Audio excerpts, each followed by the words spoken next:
Isso nos daria crianças melhores, mais inteligentes, mais vigorosas, mais ricas em todos os aspectos possíveis. Mas somos tão tolos que achamos que podemos fazer qualquer coisa, que aceitamos tudo. Senão, o que estou dizendo? Chauncey, jovem e belo rapaz, conversava seriamente com sua mãe. Mamãe, chegou o momento. E chegou mesmo, no qual devemos ter uma conversa de coração para coração sobre meu relacionamento com Myron. Para ser franco, nosso relacionamento transformou-se, como poderei dizê-lo sem parecer indelicado, em algo lindo, bom e até mesmo santo. A verdade é que, mãe querida, eu amo Myron, e Myron me ama também. Queremos nos casar o mais cedo possível, e ambos esperamos que você nos abençoe o relacionamento. Mas, Chauncey, protestou a mãe, você tem consciência do que está dizendo?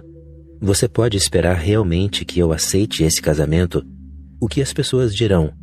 O que nossos amigos e vizinhos pensarão disso? Ah, mãe, agora a senhora vai começar a dar uma de chata. Posso sentir isso em meus ossos. E depois que temos sido bons amigos também. Jamais poderia esperar isso da senhora. Logo da senhora. Mas, filho, você não pode ir contra as convenções do mundo assim. Está bem, mamãe.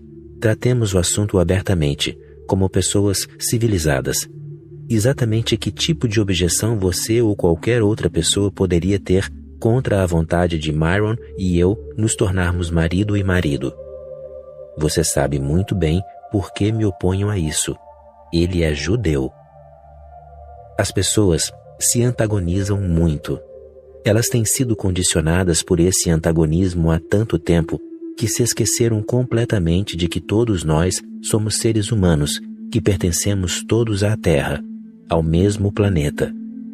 Quanto maior a distância entre o marido e a esposa, melhor serão os filhos gerados pelo casamento. E o mesmo ocorre na música, na pintura, na matemática, na física, na química, uma espécie de hibridação. Toda vez que uma pessoa muda de um campo de atividade para outro, ela traz a essência do seu ramo de conhecimento, embora ele não possa ser posto em prática em seu novo campo de atuação. O que você pode fazer com sua música quando passa a dedicar-se à física? Você tem que esquecer tudo sobre música, mas ela permanece ao fundo. A física está muito distante dela, mas se você foi bem treinado na música, mais cedo ou mais tarde você desenvolverá teorias, hipóteses que, de algum modo, terão a cor e a essência da música. É possível que você comece a achar que o mundo é um todo harmonioso, não um turbilhão caótico, mas um cosmo. Talvez você comece a sentir, a pesquisar os domínios mais profundos da física e achar que a vida é uma sinfonia. Agora, isso não é possível para alguém que não conheceu nada sobre música. Se um dançarino se transferir para o campo da música, ele trará algo de sua arte para a nova arte. Quando se acostumar com uma disciplina, quando sentir-se aprisionado numa técnica, simplesmente dê um jeito de passar para outra.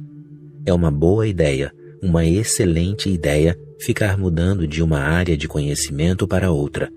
Você verá que vai ficando cada vez mais criativo. Mas uma coisa deve ser lembrada. Se você se tornar realmente criativo, talvez não fique famoso.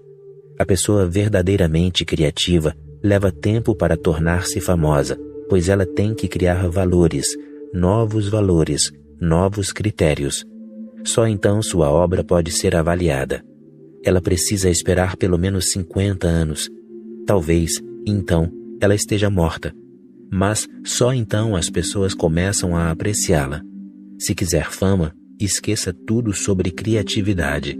Nesse caso, apenas pratique, e apenas continue a fazer aquilo que você consegue fazer mais habilmente, com mais perfeição técnica, e você será famoso, pois as pessoas entendem isso, dado que é algo já aceito. Sempre que traz algo novo ao mundo, você está fadado a ser rejeitado. O mundo jamais perdoa a pessoa que lhe traz algo novo. A pessoa criativa é alguém quase sempre condenado a ser punida pelo mundo. Lembre-se disso. O mundo admira a pessoa sem criatividade, mas hábil, tecnicamente perfeita, pois perfeição técnica simplesmente significa perfeição do passado. E todos entendem o passado, todos foram educados para entendê-lo. Trazer algo novo ao mundo significa que ninguém será capaz de admirá-lo.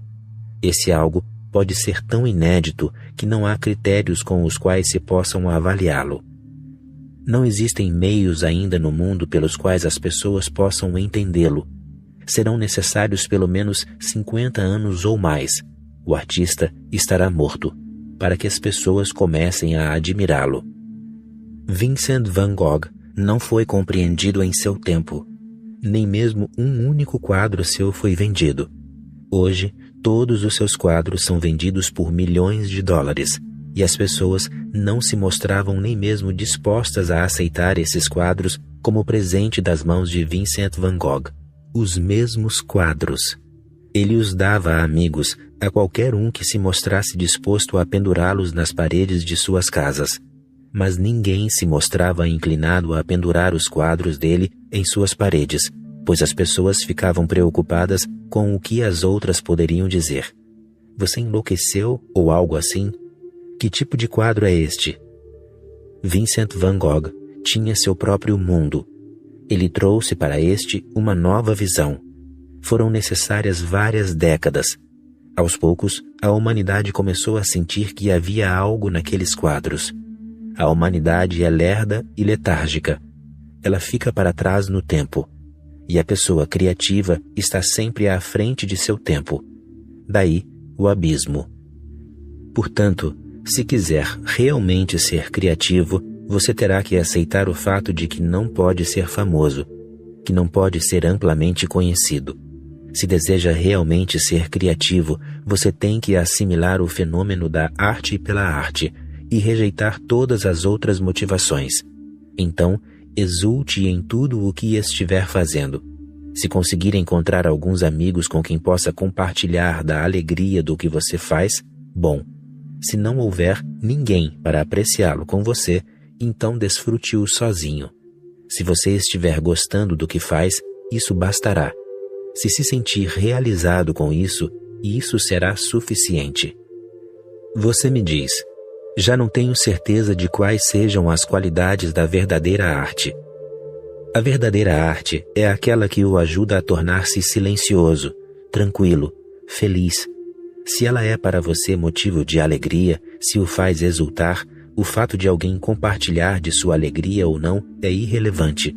Se é uma ponte entre você e Deus, ela é arte verdadeira. Se serve para você como uma forma de meditação, é arte verdadeira.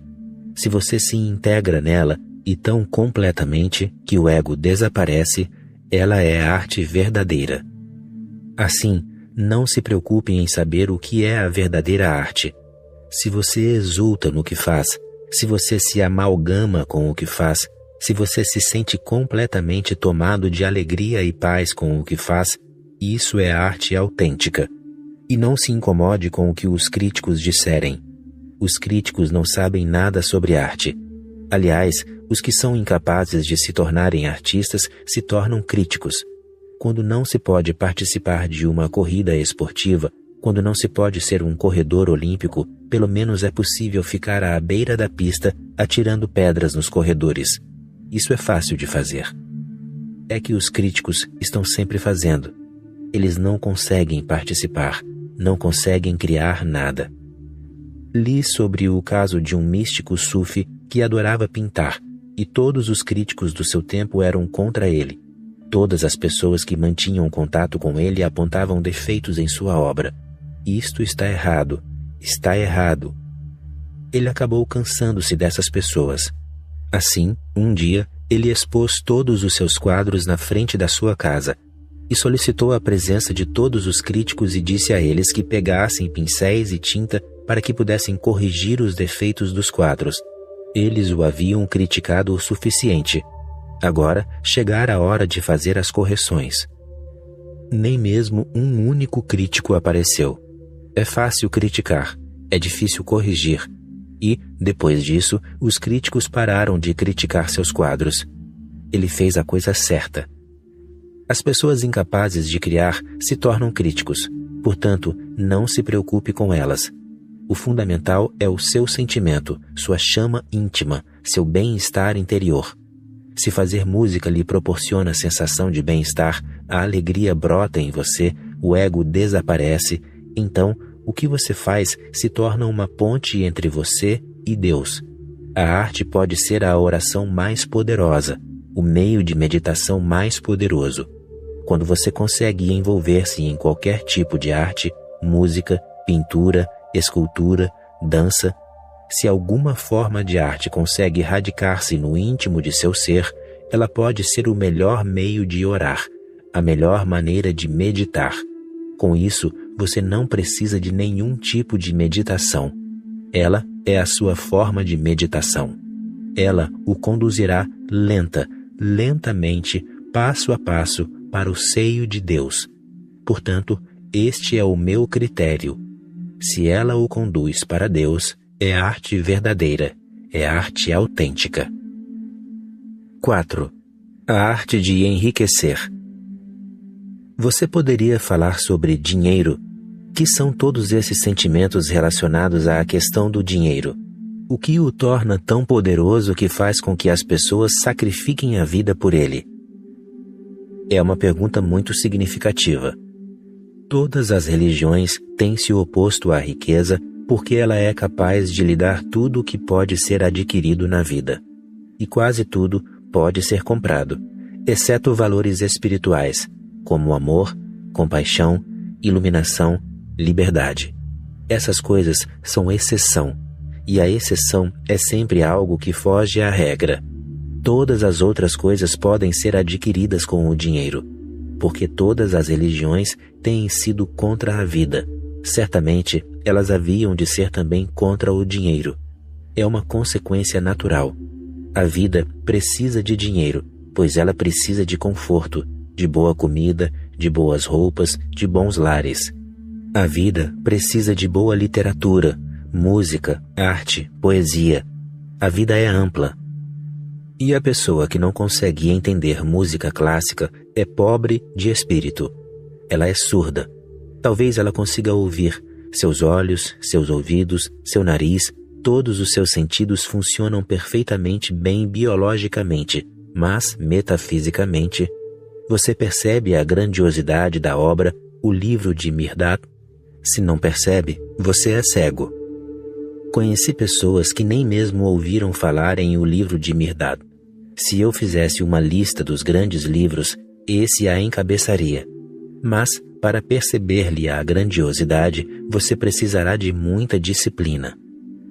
Só é possível entender música clássica se você estudar o assunto, e o aprendizado é longo.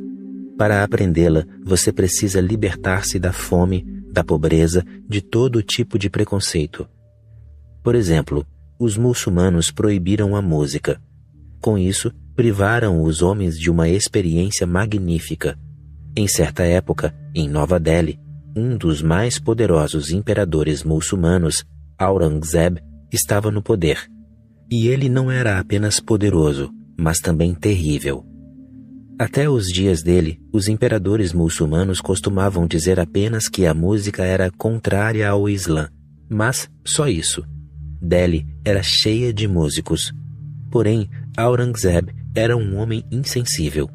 Ele baixou um decreto pelo qual todo músico cuja música fosse ouvida em Delhi seria decapitado.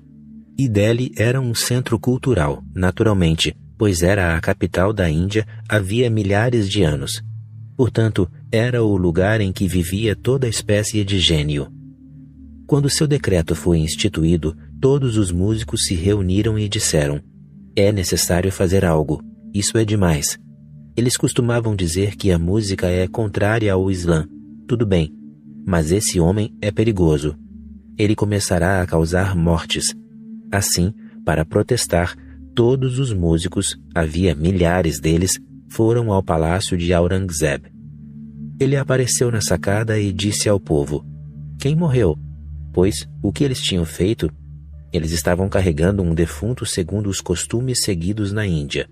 Em verdade, não era um defunto, e sim alguns travesseiros juntos, mas os quais eles conseguiram fazer parecer o corpo de uma pessoa. Assim, Aurangzeb perguntou: quem morreu? E eles responderam: a música. E foi você quem a assassinou. É bom que ela tenha morrido, disse Aurangzeb.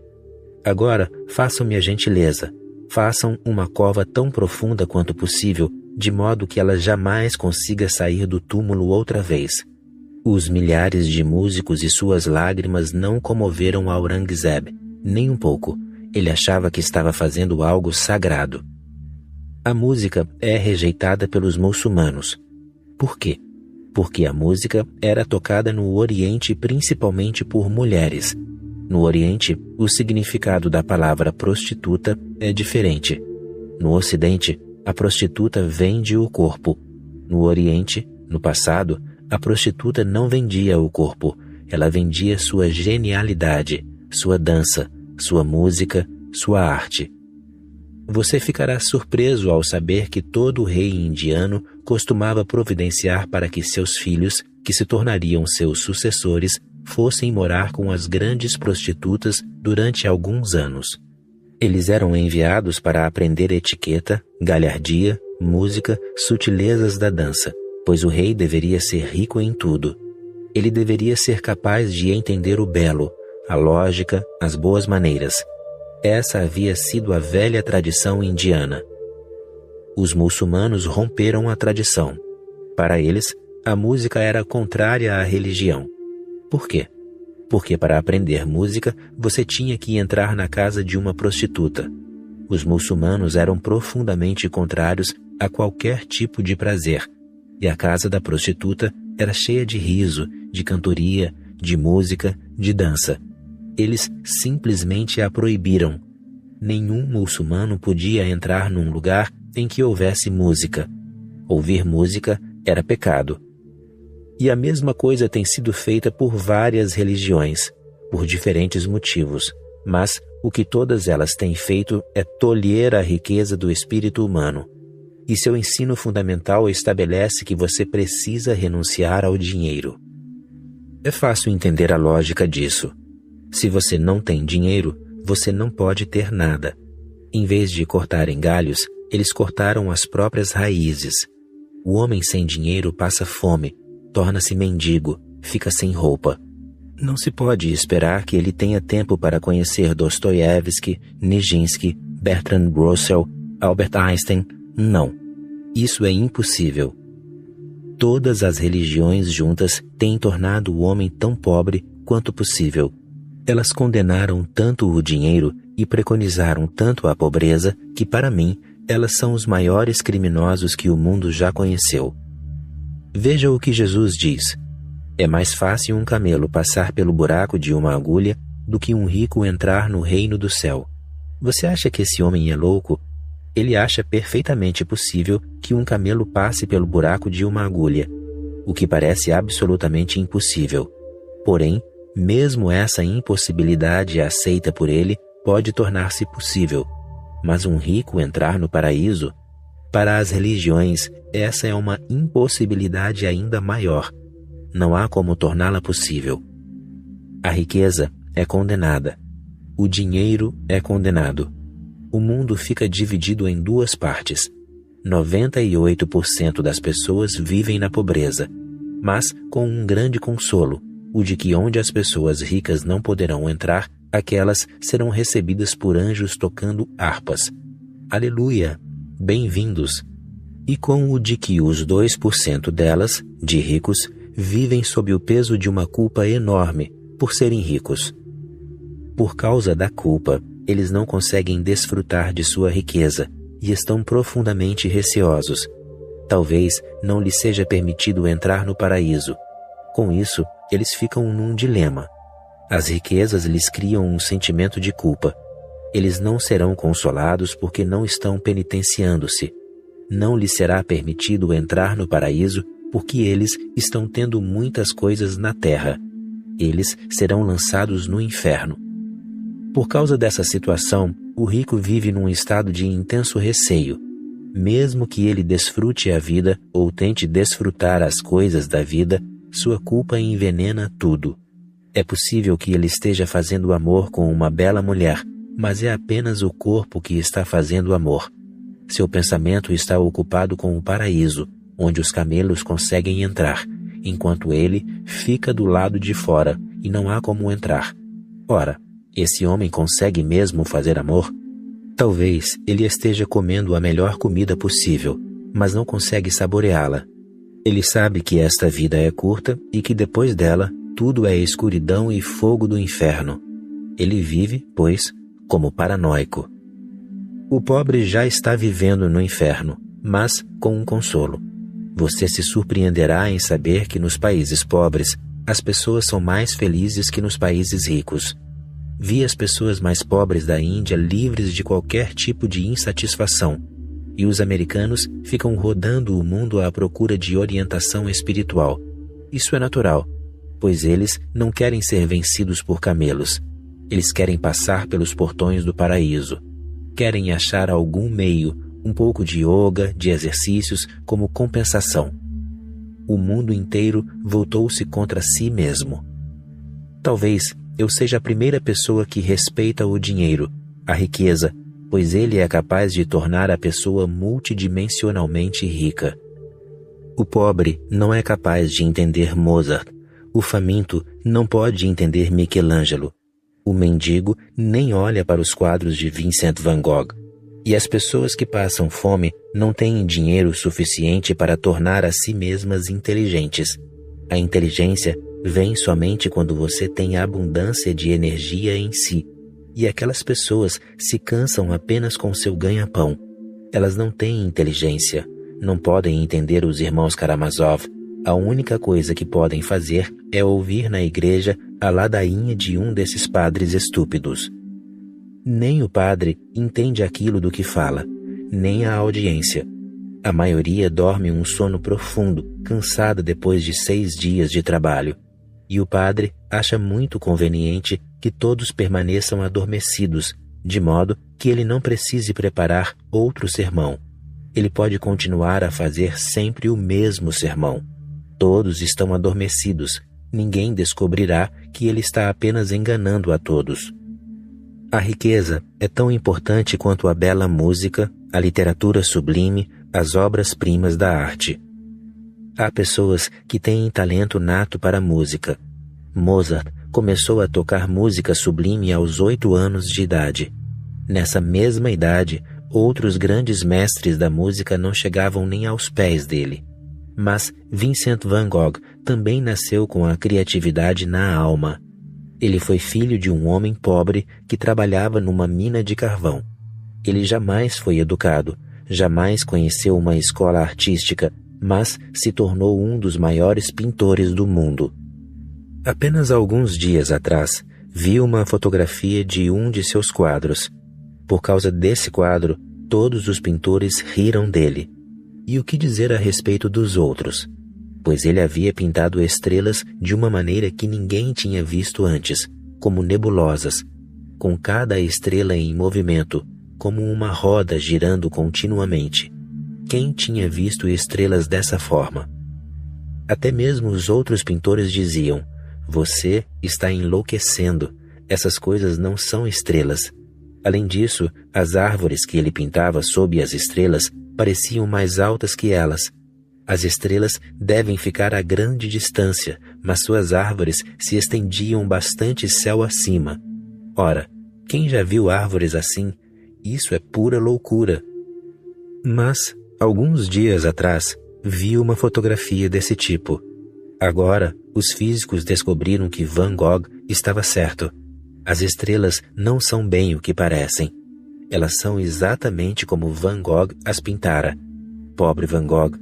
Que olhos esse homem não deve ter tido para ver aquilo que os físicos levaram 1 século para descobrir, com todos os seus grandes laboratórios e a avançada tecnologia.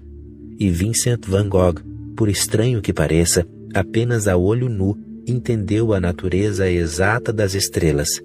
Elas estão sempre girando. Elas são derviches rodopiantes.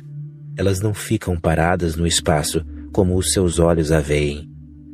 E quando lhe perguntaram sobre as árvores, de onde você tirou essas árvores que se estendem acima das estrelas?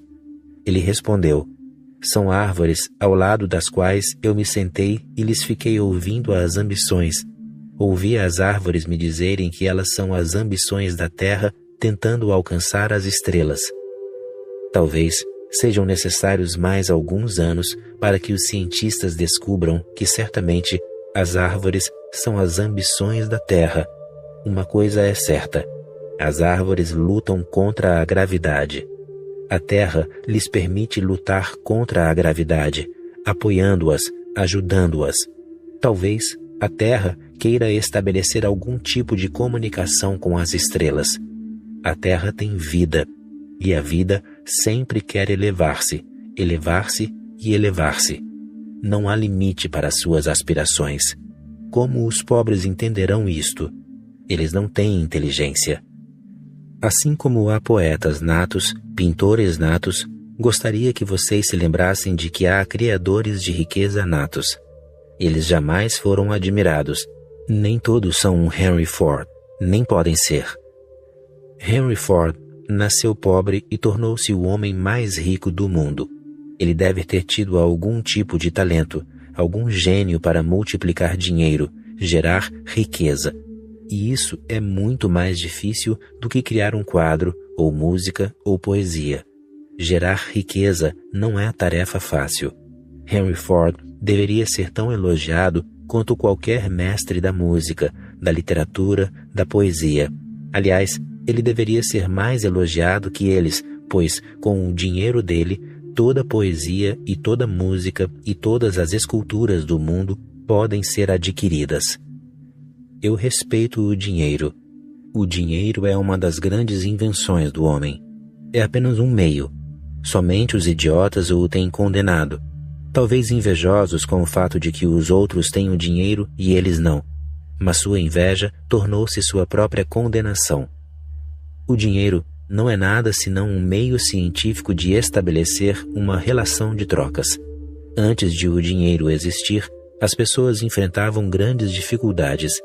Em todo o mundo predominava um sistema de trocas.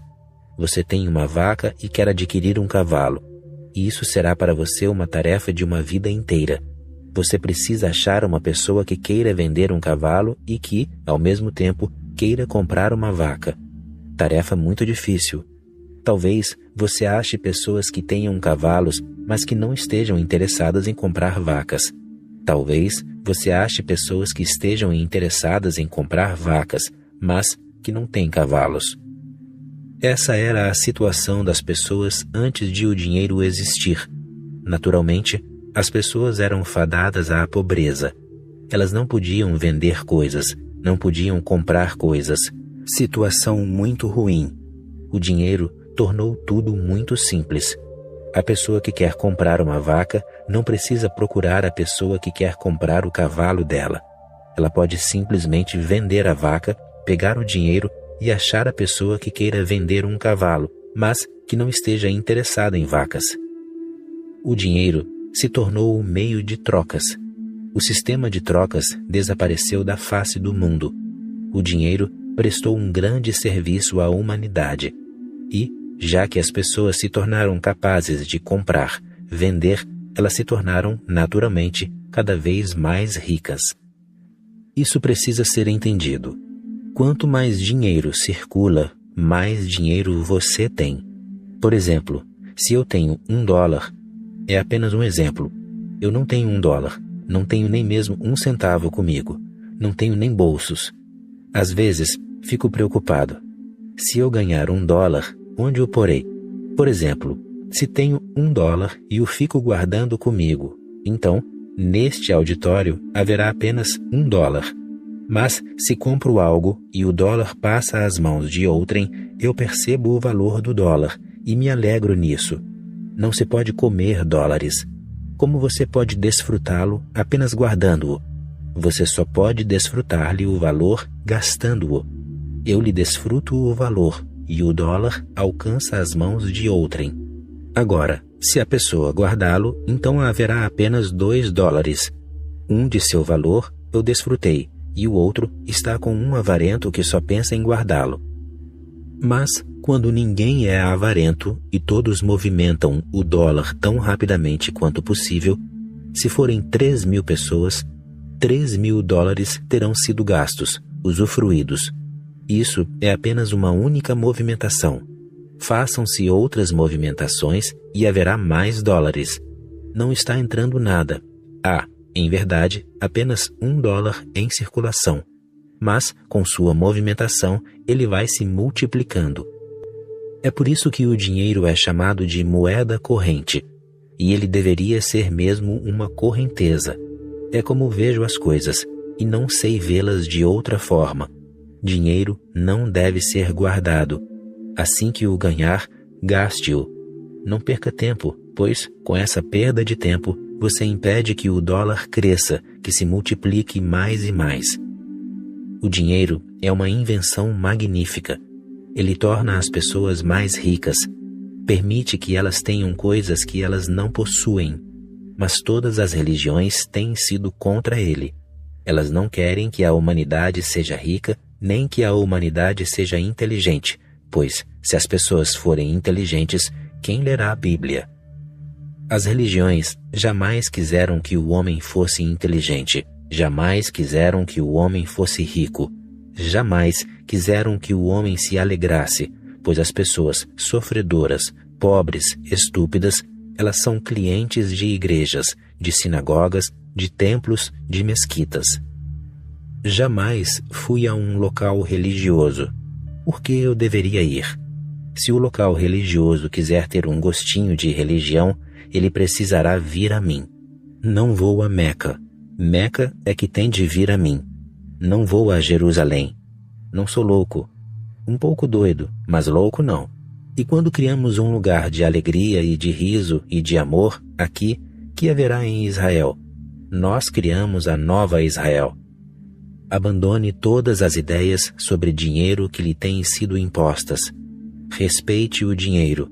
Gere riquezas, pois somente depois de gerar riquezas, muitas outras dimensões se abrem para você. Criação. O fundamento da criatividade, o sentido da vida. A vida, em si, não tem sentido. A vida é uma oportunidade para que se dê sentido a ela. O sentido da vida não tem que ser descoberto. Ele tem que ser criado. Você achará sentido na vida somente se você criá-lo. Ele não está escondido atrás de arbustos, de forma que você possa ir, procurar um pouco e achá-lo. Ele não está lá fora, como uma rocha, para ser achado. Ele é um poema a ser composto, é uma canção a ser entoada, uma dança a ser dançada.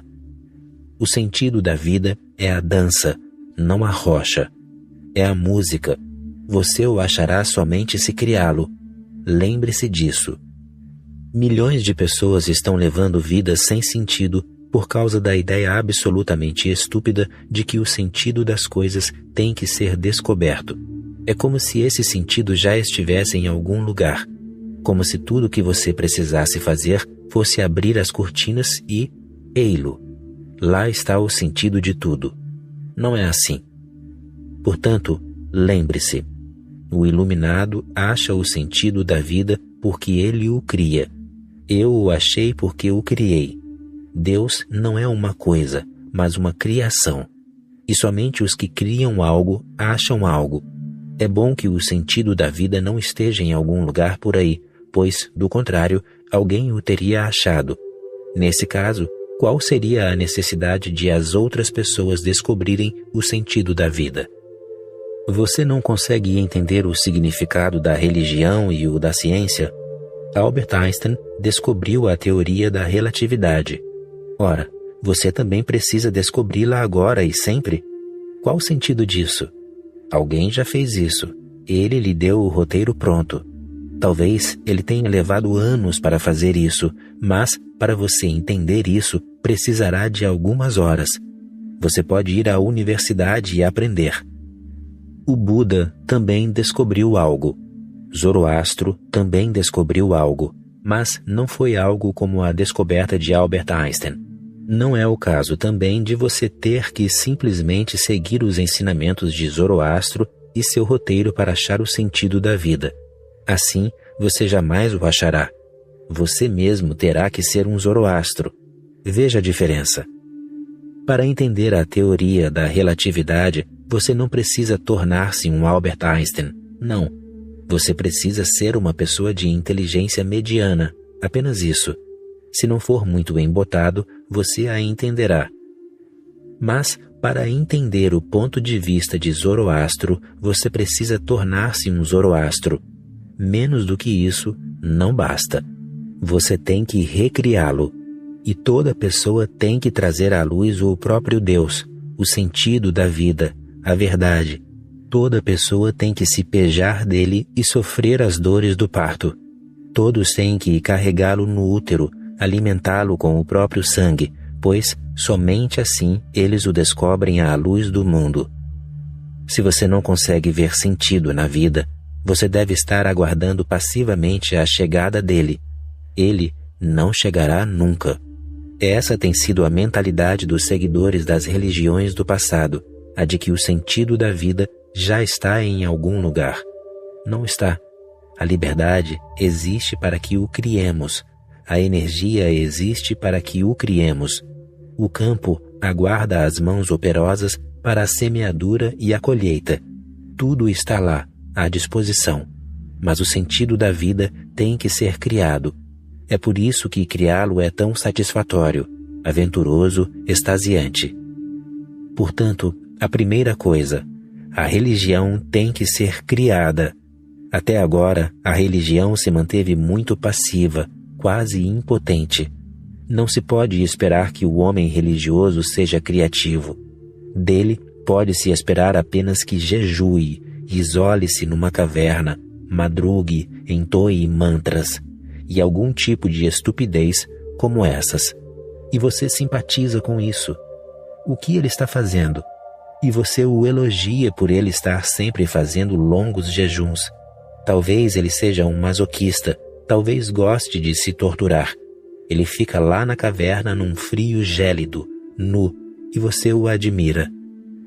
Mas qual o sentido, qual o valor disso? Todos os animais do mundo ficam nus na inclemência de um frio gélido, e eles não são santos. Ou, quando faz calor, ele se senta sob o sol escaldante e você o admira. Você diz, vejam, eis aqui um grande asceta. Mas o que ele está fazendo? Que contribuição ele está dando ao mundo? Que beleza ele acrescentou ao mundo? Ele transformou o mundo um pouco que seja? Ele o tornou um pouco mais doce, mais perfumado? Não, você não se pergunta isso. Mas, vou lhe dizer, isso tem que ser questionado. Elogie uma pessoa por ela ter criado uma canção. Elogie uma pessoa por ela ter criado uma bela escultura. Elogie uma pessoa por ela tocar flauta bem. Faça que, daqui por diante, as coisas feitas por essas pessoas sejam tidas como qualidades religiosas. Elogie um homem por ele ser um bom amante. Amor é religião. Elogie uma pessoa pelo fato de, por intermédio dela, o mundo estar se tornando melhor. Esqueça todas essas coisas estúpidas, como jejum e isolar-se numa caverna, torturar-se ou deitar-se numa cama de pregos. Elogie uma pessoa por ela ter cultivado belas rosas.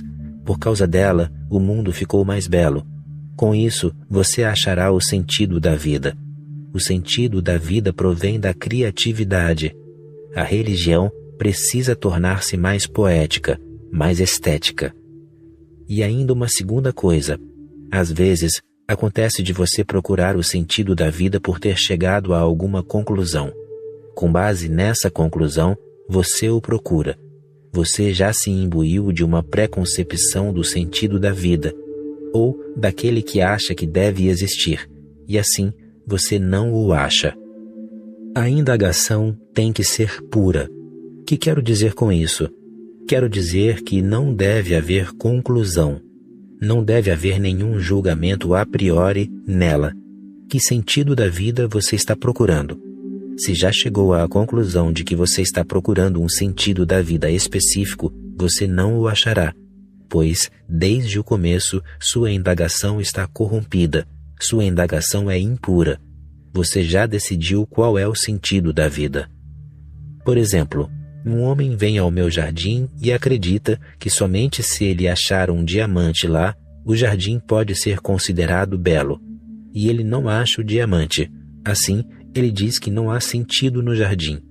No jardim, há muitas flores graciosas e muitos pássaros a cantar, e muitas cores, e o vento a soprar através dos pinheiros, e o musgo nas pedras. Mas ele não consegue ver nenhum sentido nele, pois uma ideia lhe domina a mente. Ele tem que achar o diamante, um Kohinoor. Somente então o jardim terá sentido. Ele não vê o sentido dele por causa da ideia que tem na mente. Faça com que suas indagações sejam puras. Não haja com nenhuma ideia fixa. Vá nu e desarmado. Vá aberto e vazio, e você achará não apenas um, mas 1001 sentidos. Então, cada coisa se tornará significativa. Uma simples pedra colorida brilhando aos raios de sol, ou uma gota de orvalho criando um pequeno arco-íris em torno de si, ou uma simples florinha dançando ao vento. Que sentido você está procurando? Não inicie a procura de algo com uma conclusão, pois, do contrário, você terá começado equivocamente desde o princípio. Prossiga sem conclusões. É isso que quero dizer quando o aconselho sempre a prosseguir desprovido de conhecimentos se quiser achar a verdade. A pessoa douta jamais a encontra. Seu conhecimento é a barreira que a impede de conseguir isso.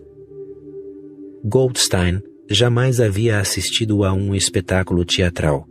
Como presente de aniversário, seus filhos decidiram presenteá-lo com uma entrada. Na noite depois do espetáculo, eles foram visitá-lo e lhe perguntaram entusiasmados o que ele havia achado da peça. Ah, ele respondeu, um monte de asneiras. Quando ela queria, ele não queria. E quando ele queria, ela não queria. E, quando ambos quiseram, baixaram-se as cortinas. Ora, quando você tem uma ideia fixa, você fica procurando somente por ela. E por causa dessa estreiteza mental, tudo que se lhe apresenta aos olhos passa despercebido. O sentido das coisas tem que ser criado, e o sentido de tudo tem que ser procurado sem conclusões antecipadas.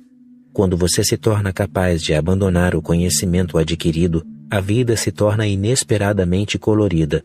Ela se torna psicodélica. Mas você está sempre carregando o fardo de suas escrituras, livros, teorias, doutrinas, filosofias. Você está perdido em meio a tudo isso. E tudo se tornou misturado, confuso, e você não consegue lembrar-se nem mesmo do que é o que. Sua mente é lixo e confusão. Limpe-a. Torne-a uma tela em branco. A mente vazia é a melhor mente. E as pessoas que lhe têm dito que a mente vazia é a porta de acesso a demônios são os próprios agentes do diabo. A mente vazia está mais próxima de Deus do que qualquer outra coisa. A mente vazia não é a oficina do diabo. Ele não pode agir onde não há pensamentos. Com o vazio, o diabo não pode fazer absolutamente nada. Ele não tem acesso ao vazio. Muitos pensamentos na mente, confusos. Nada parece claro. Você tem ouvido muitas coisas de muitas fontes. Sua mente é um monstro. E você fica tentando lembrar-se das coisas. E as pessoas lhe têm dito que se lembre delas. Não se esqueça. E naturalmente, o fardo é tanto que você não consegue lembrar-se das coisas. Muitas delas foram esquecidas. Outras muitas foram imaginadas e acrescentadas àquelas por sua conta. Um inglês, em visita aos Estados Unidos, compareceu a um banquete e ouviu o mestre de cerimônias fazer o seguinte brinde: ao período mais feliz de minha vida, passado nos braços da esposa de outro homem, minha mãe. Por Júpiter, isso é ótimo, pensou o inglês consigo mesmo. Preciso lembrar-me de usar isso em meu país. Algumas semanas depois, quando tinha voltado para a Inglaterra, ele participava de um almoço de confraternização de sua igreja, quando lhe pediram que fizesse um brinde. Com voz retumbante, ele se dirigiu ao ambiente lotado. Ao período mais feliz de minha vida, passado nos braços da esposa de outro homem. Depois de longa pausa, os assistentes começaram a mostrar-se inquietos, fitando o interlocutor com indignação. O amigo do interlocutor, sentado ao lado dele, murmurou-lhe ao ouvido: "Seria melhor você se explicar o mais rápido possível." "Por Júpiter", disse o interlocutor estabanado, "vocês terão que me desculpar. Esqueci o nome da maldita mulher." "Isso tem acontecido. Você se lembra disto? Platão disse isso. E se lembra daquilo? Lao Tse disse aquilo. E você se lembra também do que Jesus disse e daquilo que Maomé disse. Você se lembra de muitas coisas, e todas elas se misturaram em sua mente, e você nunca disse algo por si mesmo. A menos que você diga algo por si mesmo, você não verá o sentido das coisas que diz. Deixe de lado o conhecimento e torne-se mais criativo.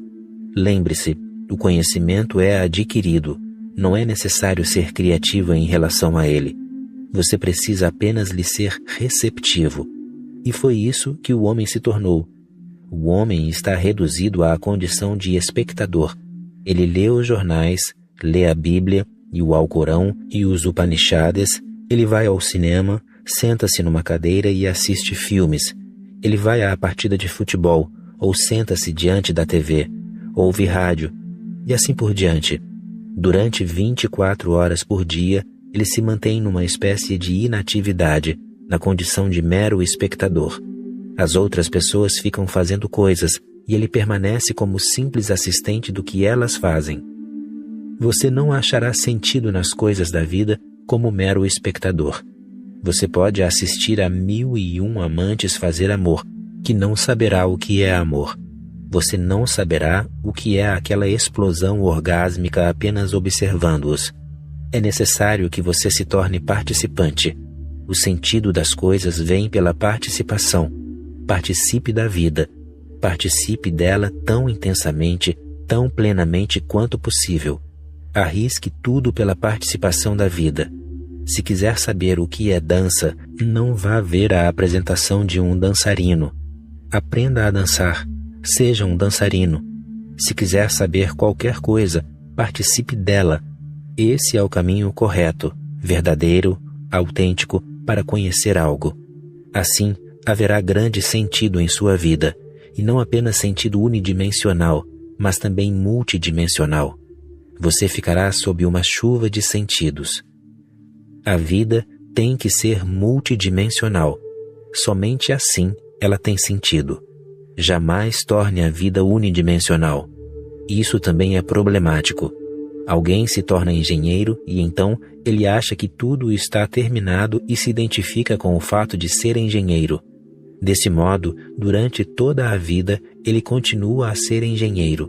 E havia muitas possibilidades a lhe sorrir, mas ele se move apenas por um caminho.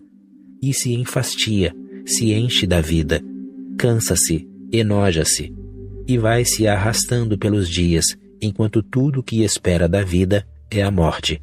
Que sentido a vida pode ter para ele? Tenha mais interesses na vida. Não seja sempre um homem de negócios. Divirta-se um pouco também. Não seja apenas médico ou engenheiro, ou reitor ou professor. Seja quantas coisas lhe forem possíveis. Jogue cartas, toque violino, cante, seja fotógrafo amador, poeta.